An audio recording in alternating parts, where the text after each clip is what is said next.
Math की online class में आपका स्वागत है। आज की क्लास में हम कक्षा 12 में देखिए आप व्युत्क्रम अपव्यय या जिसी को प्रतिलोम अपव्यय कहते हैं ज्ञात तो कर लेते हैं, लेकिन प्रारंभिक संक्रिया द्वारा व्युत्क्रम अपव्यय कैसे ज्ञात किया जाए ये एक तुम्हें बहुत कठिन लगता है। आज की क्लास में आप 2 गुणित 2 क्रम का हर वो सवाल प्रारंभिक संक्रिया के द्वारा हल कर लेंगे। यदि 15-20 मिनट तक का वीडियो होगा पूरा आप देख लेते हैं। अगली जो क्लास होगी उसमें 3 गुणित 3 क्रम का जो अपव्यय होगा उसका भी प्रारंभिक संक्रिया द्वारा ए इनवर्स ज्ञात कर लेंगे। नोट है कि प्रश्न 1 से 17 तक के अपव्ययों के व्युत्क्रम यदि उनका अस्तित्व हो तो प्रारंभिक रूपांतरण के प्रयोग द्वारा ज्ञात कीजिए। देखिए ए इनवर्स तो ज्ञात कर लेते हैं आप, लेकिन प्रारंभिक रूपांतरण द्वारा कैसे ज्ञात किया जाए ये सब कुछ तुम्हें सिखाएंगे। और इन सवालों का चाहे 2 गुणित 2 क्रम का अपव्यय हो या 3 गुणित 3 क्रम का अपव्यय है, बेसिक से लगाने के अलावा आप कुछ ही सेकंडों में यानी कि 4-5 सेकंड में आप आंसर सीधे इसका लिख लेंगे बड़ी आसानी से। देखिए कैसे लिख लेंगे, पहले हम तुम्हें आंसर बताते हैं, क्योंकि यदि आंसर तुम्हें आ जाएगा तो सवाल गलत होता होगा तो आप जान जाएंगे।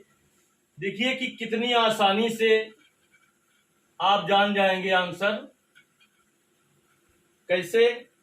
देखिए मॉड ए तो आप निकाल लेंगे ना, मॉड ए कैसे निकाला जाता है, इसे ए मान लेंगे तो मॉड ए बराबर क्या होगा, मॉड ए बराबर मॉड लगा देंगे इसमें 1 माइनस 1 2 3, इसका गुणा इसमें होगा 2 गुणित 2 क्रम का, माइनस इसका गुणा इसमें होगा 3 और माइनस माइनस प्लस 5 हो जाएगा। ए इनवर्स बराबर होता है एडजॉइंट ए बटे मॉड ए। एडजॉइंट ए कैसे ज्ञात करेंगे, 2 गुणित 2 क्रम का अपव्यय हो तो समझिए ये लिखा हुआ है आपका, ट्रिक के द्वारा बता रहे हैं, अभी हम बेसिक के द्वारा बताएंगे और देखना वही आंसर आएगा कि नहीं आएगा। 1 माइनस 1 2 3, ठीक ये लिखा हुआ है आपका। तो मुख्य विकर्ण आप जानते हैं किसे कहते हैं, ये मुख्य विकर्ण है। बाएं हाथ के ऊपरी सिरे और दाएं हाथ के निचले सिरे को मिलाने वाली सीधी रेखा जो होती है उसे कहते हैं मुख्य विकर्ण। मुख्य विकर्ण को आपस में बदल लीजिए।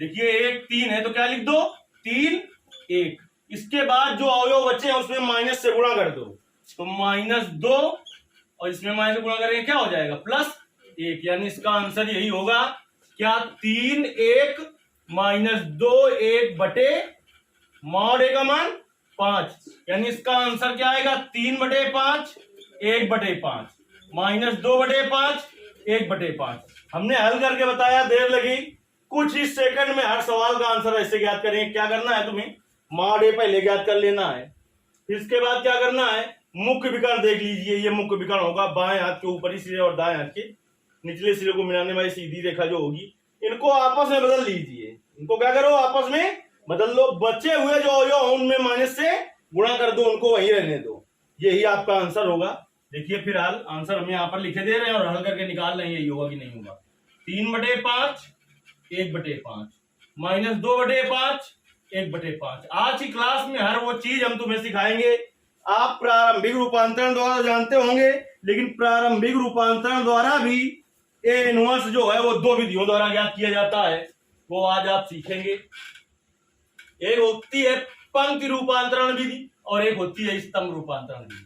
प्रश्न में आपसे क्या कहा है उसने, प्रश्न में आपसे कहा है यदि संभव हो, यदि ए इनवर्स संभव हो तो ज्ञात कीजिए। तो देखिए कैसे जानेंगे संभव होगा कि नहीं, इसके लिए आपको मॉड ए निकालना पड़ेगा। इसके लिए आप ए बना लीजिए। मॉड ए का मान अगर 0 आ जाए तो ए इनवर्स का अस्तित्व नहीं होता है।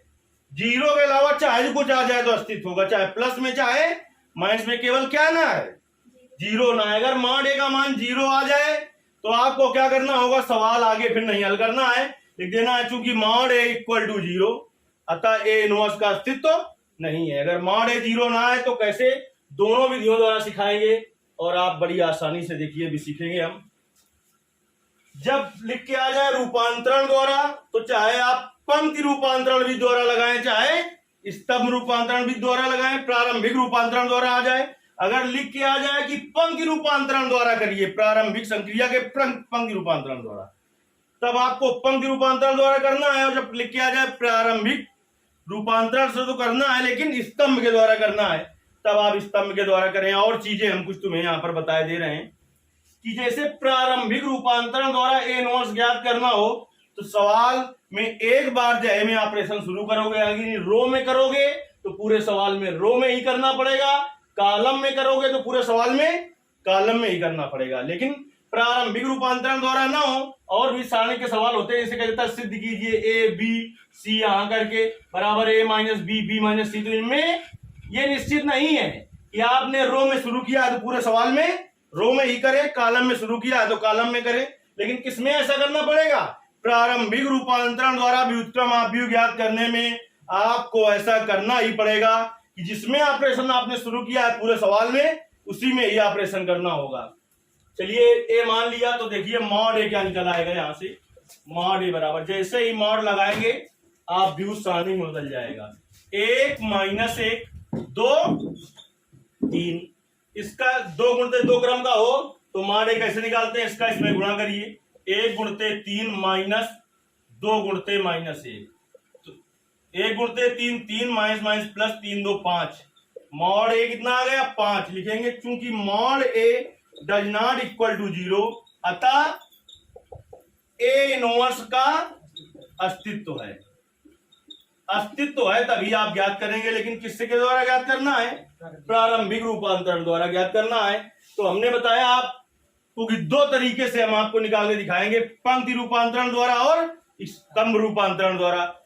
इन सवालों में हमने बता दिया है तुमसे कि जिसमें ऑपरेशन शुरू करोगे पूरे सवाल में उसी में ऑपरेशन करना होगा। रो में शुरू करोगे तो पूरे सवाल में रो में, कॉलम में शुरू करोगे तो पूरे सवाल में कॉलम में करना पड़ेगा।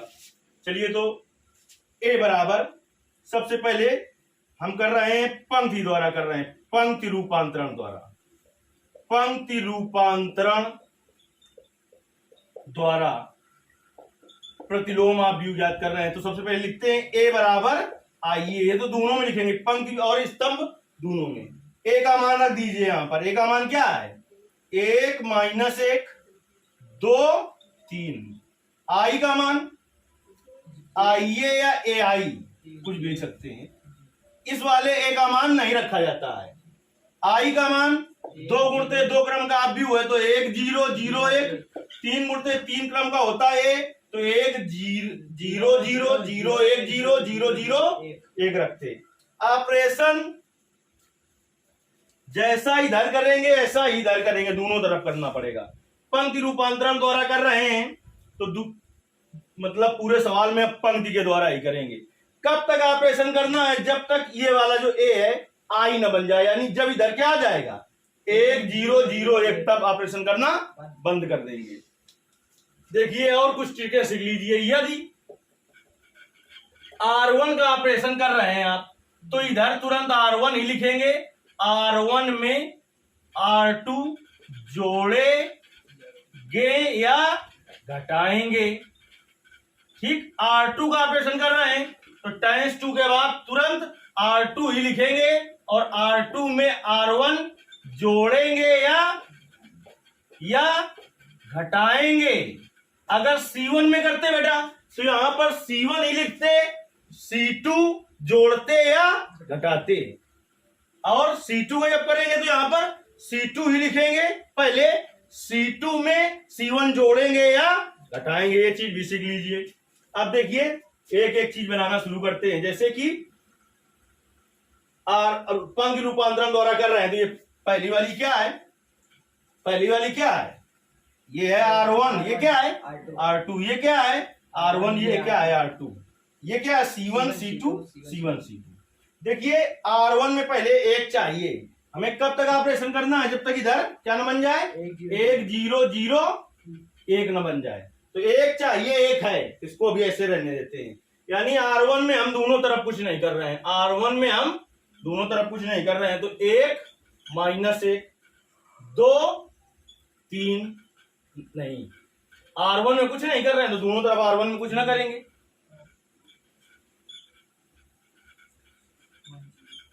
अब R2 का ऑपरेशन कर रहे हैं, अब R2 का ऑपरेशन करें, यहां पर क्या लाना है? 0 लाना है। किस तरीके से 0 बने वो समझो।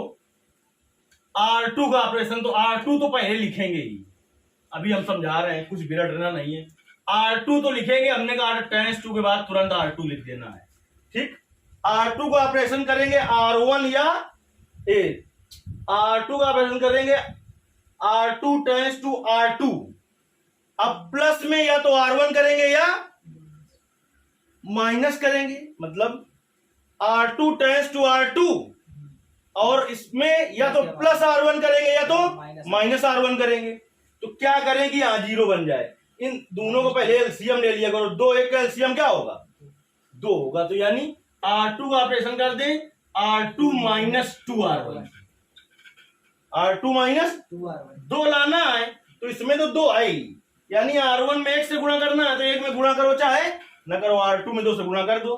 तो देखो 2, R2 का मान रखो यहां पर 2 माइनस 2 गुणते 1, तो क्या आ जाएगा बताओ 0। अब क्या करना है R2 का, तुम्हें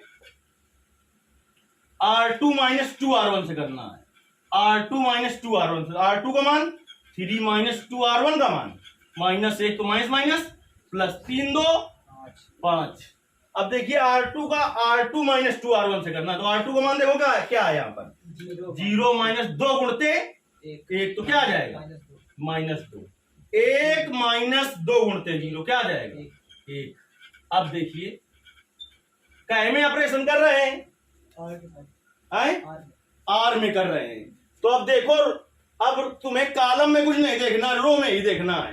रो में देखिए क्या है, अगर कुछ भाग हो रहा हो R1 या R2 में किसी संख्या से, तो भाग दे दीजिए। तो यहां पर 0 चाहिए, लेकिन यहां पर 1 चाहिए, 5 से इसमें भाग दे दें, 0 1 बन जाएगा। यानी अब हम अगला ऑपरेशन जो कर रहे हैं वो R2 का ऑपरेशन कर दे बेटा 1/5 R2 से, 1/5 R2 से, यानी R1 में फिर कुछ नहीं कर रहे हैं, तो क्या होगा 1 माइनस 1 और 0 1 बराबर A। R1 में कुछ नहीं कर रहे हैं, तो R1 को इसे लिख दीजिए 1 0 माइनस 2 बटे 5 और 1 बटे 5। अब देखिए हमें और क्या चाहिए, 1 और चाहिए, 1 और 0 चाहिए। तो R1 में हम क्या करें, R1 का ऑपरेशन करेंगे, तो पहले हमने सिखा दिया है तुम्हें, R1 का ऑपरेशन करेंगे तो टाइम्स 2 के बाद तो R1 लिखेंगे ही। अब R2 जोड़ेंगे या घटाएंगे, तो इधर 1 है, इधर -1, 1 और -1 का एलसीएम क्या होगा 1 ही होगा, यानी 1 का गुणा करने से कुछ फायदा नहीं। विपरीत चिन्ह हो तो जोड़ा जाएगा, समान चिन्ह हो तो घटाया जाएगा। तो विपरीत चिन्ह है तो क्या करोगे जोड़ दोगे, क्या करोगे जोड़ दोगे। तो अगला ऑपरेशन जब ये वाला करोगे आप, तब देखिए क्या आ जाएगा। R1 का ऑपरेशन कर रहे हैं R1 प्लस R2 से, 1 धन 0 माइनस 1 धन 1 0 1, इसका कर रहे हैं कहेगा R1 का R1 प्लस R2 से, 1 माइनस 2 बटे 5, 5 एलसीएम ले लो, कितना आ जाएगा 3 बटे 5, 0 धन 1 बटे 5 कितना आ जाएगा 1 बटे 5, और R2 में कुछ नहीं करना है, और 1 बटे 5। हमने कहा जैसे ही ये क्या बन जाए I बन जाए, वैसे ही ऑपरेशन बंद कर देना। तो ये क्या हो गया I बराबर A, और 3 बटे 5 1 बटे 5 माइनस 2 बटे 5 और 1 बटे 5, इसको इधर लाओ तो क्या हो जाएगा A इनवर्स I बराबर 3 बटे 5 1 बटे 5 माइनस 2 बटे 5 1 बटे 5। A इनवर्स I बराबर होता है A इनवर्स। ये नियम भी ध्यान रखिए, वो विकल्पी प्रश्न आता है कि AI बराबर A होता है और A इनवर्स I बराबर A इनवर्स होता है। क्या होता है A इनवर्स होता है, बराबर यही आ गया उत्तर। हमने पहले यही निकाला था कि ट्रिक के द्वारा 1 सेकंड में यही निकाला था। ये किस रूपांतरण द्वारा हमने किया बेटा, पंक्ति रूपांतरण द्वारा। अब हम इसी को करके दिखाते हैं तुम्हें स्तंभ रूपांतरण द्वारा। देखिए, तो इतना तो फिर भी करना पड़ेगा कि अस्तित्व है कि नहीं जानने के लिए मान A आपको ज्ञात करना ही पड़ेगा। चलिए मान A ज्ञात करना पड़ेगा। अब इसके बाद हम करते हैं आपको स्तंभ रूपांतरण। प्रारंभिक संक्रिया द्वारा लिख के आए केवल, तो चाहे आप पंक्ति द्वारा करो चाहे स्तंभ द्वारा, और अगर लिख के आ जाए कि पंक्ति के द्वारा करना है कि स्तंभ के द्वारा, तो उसी के द्वारा करिए।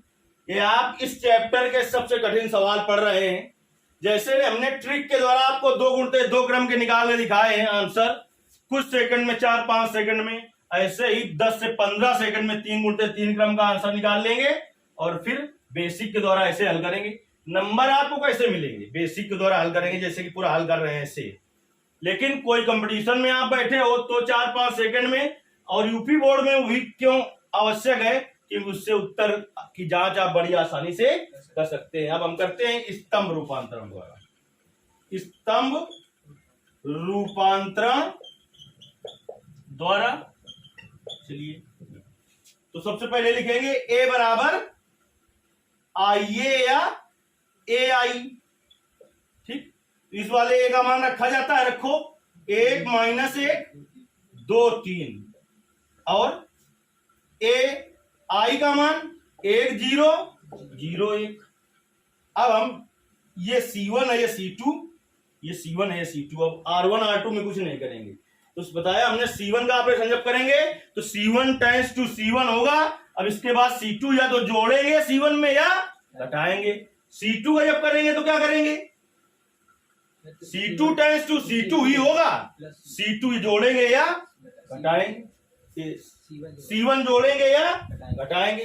तो देखिए ये आपका C1 है C1, ये C2 है। तो C1 में हमें क्या चाहिए? 1 0, तो 1 तो है, 0 बना रहे हैं। क्या कर रहे हैं? 0 बना रहे हैं। तो C1 में तो हम कुछ नहीं करने वाले हैं, तो C1 को तो ऐसे ही लिख देंगे 1 2 और 1 0, दोनों तरफ करेंगे जो करेंगे। C2 का ऑपरेशन करेंगे, तो देखिए C2 का ऑपरेशन यहां पर 0 लाने के लिए क्या करें? C2 का ऑपरेशन तो यहां पर C2 ही होगा ना? क्या है?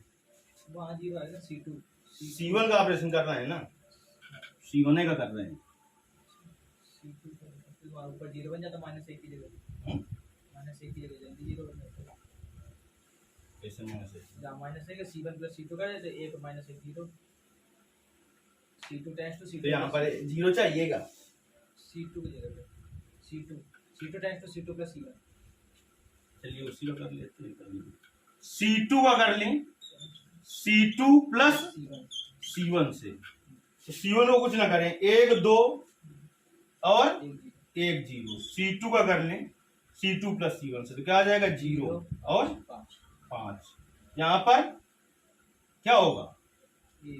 0 धन 1 और 1 धन 0 1। अब देखिए, अब भाग का हमें देंगे तो C1 में या C2 में। तो C2 में क्या चाहिए? 1 0 0 1। यहाँ पर एक कैसे आए? C2 से C2 में 5 का भाग दे दें। तो अब देखिए अगला ऑपरेशन जो करने जा रहे हैं हम, अगला ऑपरेशन जो करने जा रहे हैं वो कैसा ऑपरेशन करने जा रहे हैं कि C2 का ऑपरेशन C2/5 से करने जा रहे हैं। C1 में कुछ नहीं कर रहे हैं। 1 2 और 0 1 बराबर A। C1 में कुछ नहीं कर रहे हैं, 1 0 और 1/5 1/5। अब देखिए यहाँ 1 0 चाहिए, बन चुका है। यहाँ पर क्या चाहिए? 0 1। 0 कैसे बनेगा? चलिए देखते हैं कैसे बनेगा। C2 में यहाँ पर C1 में यहाँ पर 0 बनाना है, तो C1 का ऑपरेशन अब देखिए पहले समझ लीजिए, 2 और 1 का एलसीएम क्या होगा? 2। तो यानी C1 का ऑपरेशन कर दें C1 - 2 C2 से। देखिए C1 का ऑपरेशन कर दें C1 - 2 C2 से। 1 - 2 गुणते 0 क्या होगा? 1। 2 - 2 गुणते 1 0। C2 वैसे ही रहेगा, तो C2 इसमें भी वैसे ही लिख दें, C2 इसमें भी वैसे ही लिख दें।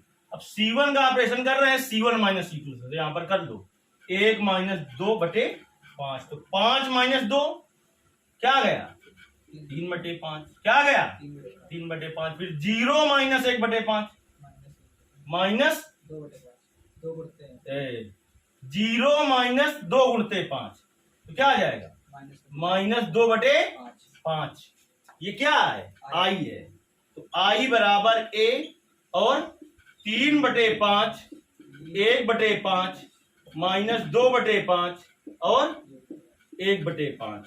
ठीक, इसके बाद इसको इधर ले आइए, ए इनवर्स आई हो जाएगा। तो ए इनवर्स आई का मतलब ए इनवर्स बराबर 3/5 1/5 माइनस 2/5 1/5। पेपर में आप एक ही प्रकार से करोगे, चाहे पंक्ति रूपांतरण द्वारा करो चाहे स्तंभ रूपांतरण द्वारा करो। उत्तर की जांच करने के लिए हमने बता दिया था तुम्हें पहले,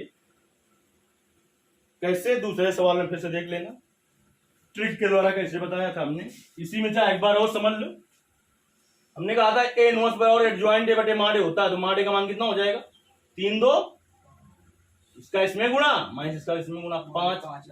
इसके बाद हमने क्या कहा था, क्या करो मुख्य विकर्ण ढूंढ लो। मुख्य विकर्ण क्या है 1 और 3, तो इनको आपस में बदल लो, तो 3 और 1 बचे जो हुए अवयव जो हैं उनमें क्या करो, बचे हुए जो अवयव उनमें का आधा माइनस से गुणा कर दो, तो ये क्या हो जाएगा -2 और 1 और माडे। जब 5 का भाग दोगे देखिए ये आंसर आ जाएगा कि नहीं आ जाएगा।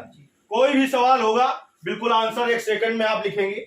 दूसरा सवाल देखते हैं, जैसे कि हम दूसरा सवाल देखते हैं कितनी आसानी से सवाल होगा। और 18 14 या 15 सवाल 2 × 2 क्रम के हैं। इसके बाद 3 सवाल 3 × 3 क्रम के हैं। कल की जो क्लास होगी उसमें भी हम ट्रिक के द्वारा 5-6 सेकंड में आंसर निकालेंगे, और इसके बाद हम दोनों विधियों से यानी पंक्ति के द्वारा और स्तंभ के द्वारा हल करके दिखाएंगे तुम्हें हम, क्योंकि किसी के द्वारा भी पेपर में आ सकता है। दूसरा सवाल है आपका कितना 2 1 1 1 का प्रश्न 1 से 17 तक आप भी होंगे। व्युत्क्रम ज्ञात करो यदि उनका अस्तित्व हो, लेकिन प्रारंभिक रूपांतरण का प्रयोग करके। उसने प्रारंभिक रूपांतरण कह दिया है। अब आप चाहे पंक्ति रूपांतरण द्वारा करें चाहे स्तंभ द्वारा, उत्तर पहले ज्ञात करो। इसका गुणा इसमें करो, क्या आएगा 2 - 1, तो कितना आ गया 1। मुख्य विकर्ण ढूंढो कितना है, इसको आपस में बदल दो 1 2 बचे हुए माइनस से गुणा कर दो। ठीक, अब 1 का जब भाग देंगे तो यही बना रहेगा, यानी उत्तर यही आने वाला, उत्तर यही आएगा। सबसे पहले मान लीजिए माना ए बराबर, तो माड ए निकाल लीजिए। क्या हो जाएगा माड ए 2 1 1 1 2 × 2 क्रम का है, तो माड ए से क्या किया था, इसका गुणा इसमें कर दो 1 × 1, तो कितना आ गया 2 - 1 1 लिखेंगे। चूंकि mod A does not equal to 0, अतः ए इनवर्स का अस्तित्व है, अस्तित्व है। प्रारंभिक रूपांतरण द्वारा कहा है उसने, तो पंक्ति रूपांतरण का प्रयोग करो चाहे स्तंभ का, हमने सिखा दोनों दिए हैं तुम्हें। चलिए पंक्ति रूपांतरण द्वारा करते हैं। पहले हम पंक्ति रूपांतरण विधि द्वारा करते हैं। ए बराबर आइए, तो ए का मान रखो क्या है 2 1 1 1 बराबर आइए या ए आई एक ही बात है, कुछ भी दिक्कत नहीं। ए वाले इसका मान नहीं रखोगे, आई का मान 1 0 0। आई क्या है तत्समक या इकाई आव्यूह, ऐसा आव्यूह जिसके मुख्य विकर्ण का प्रत्येक अवयव क्या हो 1 हो और शेष अवयव 0 हो, उसे क्या कहते हैं तत्समक या इकाई आव्यूह कहते हैं। मुख्य विकर्ण किसे कहते हैं, बाएं हाथ के ऊपरी सिरे और दाएं हाथ के निचले सिरे को मिलाने वाली सीधी रेखा जो होती है उसे मुख्य विकर्ण कहते हैं। चलिए पंक्ति द्वारा कर रहे हैं, तो क्या करेंगे हम पंक्ति में ही ऑपरेशन करेंगे, और R1 का ऑपरेशन फिलहाल कर रहे हैं। कब तक ऑपरेशन करेंगे, जब तक यहाँ 1 0 0 1 न बन जाए। तो R1 का ऑपरेशन करेंगे, तो यहाँ पर तो R1 ही लिखेंगे। अब क्या लाना है, यहाँ पर 1 लाना है, R1 - R2 2 - 1 1 - 1 R2 में कुछ नहीं करना है, R1 का ऑपरेशन किया है। R1 - R2 क्या आ जाएगा, यहाँ पर R2 में कुछ नहीं किया है, R2 में कुछ नहीं किया है। अब देखिए यहां पर क्या लाना है 0 0 कैसे आए, R2 का ऑपरेशन कर दें R2 - R1 से, हैं? चलिए अब क्या कर रहे हैं बेटा, हम R2 का ऑपरेशन करने जा रहे हैं हम इसमें R2 - R1 से। देखिए क्या हो जाएगा, R1 में कुछ नहीं करना है, 1 0 और 1 - 1 R2 का ऑपरेशन R2 - R1 से। 1 - 1 0 1 - 0 1 0 - 1 -1 1 minus 1 minus minus plus 1 plus 1, 2 तो 1 1 2 बाउंस हो गया क्या? 2। तो हमने कहा था कब तक ऑपरेशन करना है? जब तक इधर आई ना बन जाए। तो आई बराबर क्या हो गया? ए 1 माइनस 1 2, इसको इधर ले आओ। ए इनवर्स आई बराबर 1 माइनस 1 2। ए इनवर्स होता है, ए इनवर्स आई बराबर 1 माइनस 1 2। उत्तर हमने पहले बता दिया था। अब स्तंभ रूपांतरण भी द्वारा भी इसी तरीके से कर लेंगे, जैसे पहले सवाल को दोनों रूपांतरण द्वारा करके दिखाया हमने, तो ऐसे स्तंभ रूपांतरण द्वारा कर देंगे। शुरू के जो 14 सवाल हैं वो 2 गुणित ध्रुव क्रम के ही हैं। 14 सवाल ही आपको लगाने हैं, क्योंकि इस चैप्टर से कुछ कठिन आएगा तो इसी प्रश्नावली का होगा। कल की जो क्लास होगी उसमें 3 गुणित 3 क्रम का भी हम दोनों तरीके से, यानी पंक्ति रूपांतरण द्वारा और स्तंभ रूपांतरण द्वारा हल करके दिखाएंगे। यदि आपको वास्तव में लगा होगी बहुत सरल तरीके से आपको समझ में आ गया है, तो वीडियो को ज्यादा से ज्यादा शेयर करना है, जिससे परीक्षा का टाइम में ज्यादा से ज्यादा लोगों का फायदा हो सके। क्योंकि यही इस चैप्टर में कठिन चीज लगती है, बस थोड़ा टाइम ज्यादा लगेगा 3 गुणित 3 क्रम में। जितना आसान ये लगा है, इतना आसान 3 गुणित 3 क्रम का भी लगेगा। और ट्रिक के द्वारा इसका अगर 4-5 सेकंड में ज्ञात कर लेते हैं तो उसका 15 सेकंड में आंसर हम पहले ज्ञात कर लेंगे। तो जब कह दे रूपांतरण, प्रारंभिक रूपांतरण द्वारा, तो चाहे आप पंक्ति रूपांतरण द्वारा करें चाहे स्तंभ द्वारा, और यूपी बोर्ड में रूपांतरण लिख के ही आता है, पंक्ति और स्तंभ रूपांतरण लिख के नहीं आता है। लेकिन अगर लिख के आ जाए तो हमने बता दिया है कि पंक्ति रूपांतरण लिख के आए तो कैसे करना है, स्तंभ रूपांतरण लिख के आए तो कैसे करना है। पंक्ति रूपांतरण में ऑपरेशन पूरे पंक्ति में करने हैं, स्तंभ रूपांतरण में स्तंभ में करने हैं। यानी प्रारंभिक रूपांतरण द्वारा प्रतिलोम आव्यूह ज्ञात करने के लिए आपको क्या करना होता है, पंक्ति में ऑपरेशन शुरू करते हैं तो पूरे सवाल में पंक्ति में करते हैं, कॉलम में शुरू करते हैं तो पंक्ति में ऑपरेशन पंक्ति रूपांतरण, स्तंभ में ऑपरेशन स्तंभ। ऐसे सारणी का सवाल सिद्ध करने को आ जाए तो आप स्वतंत्र हैं, कहीं पंक्ति का ऑपरेशन कर सकते हैं और कहीं स्तंभ का ऑपरेशन कर सकते हैं। तो किसी भी सवाल का आंसर आप बिना हल किए 5 से 6 सेकंड में जान सकते हैं। 14 सवाल का देख लीजिए आंसर आप, लेकिन 2 सवाल उसमें ऐसे होंगे कि आंसर में आप फंसेंगे। क्यों फंसेंगे? क्योंकि माड़े भैया निकाल लेना पहले, माड़े 0 आ जाएगा तो ए इनवर्स का अस्तित्व ही नहीं होगा, तो फिर नहीं निकलेगा। तो माड़े पहले निकाल लिया करो, क्योंकि इसमें भी तो माड़े की जरूरत पड़ती है। और माड़े 0 आ जाए तो लिख देंगे चूंकि माड़े इक्वल टू 0, इसलिए ए इनवर्स का अस्तित्व नहीं है। 3 गुणित 3 क्रम के जो सवाल होंगे वो आपको कल बताए जाएंगे। शुरू के 14 सवाल लगाने हैं और हर सवाल आप बड़ी आसानी से कर लेंगे।